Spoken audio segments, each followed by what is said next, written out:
একজন প্রবাসী বিদেশের বাড়িতে যত টাকাই কামাও, দেশে সফরে যাওয়ার পরে ২-১ মাস থাকার পরে কম বেশি সবাই অভাব-অনটনে পড়ে।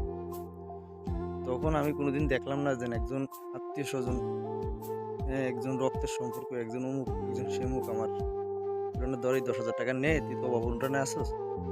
তোর এই ৳১০,০০০ নিয়ে তুই কয়দিন চল, যে কয়দিন আসতেছিস।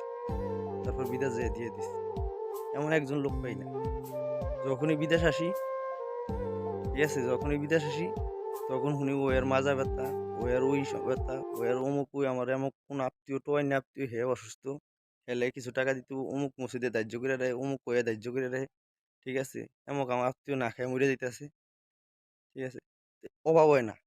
যে সময় আমি অভাবে থাকি, এই সময় কেউরে পাই না। যে সময় আমরা বিদেশে পড়ি টাকা কামাই, সে সময় আত্মীয়-স্বজনের অভাব হয় না। সব আত্মীয়-স্বজন বাদ।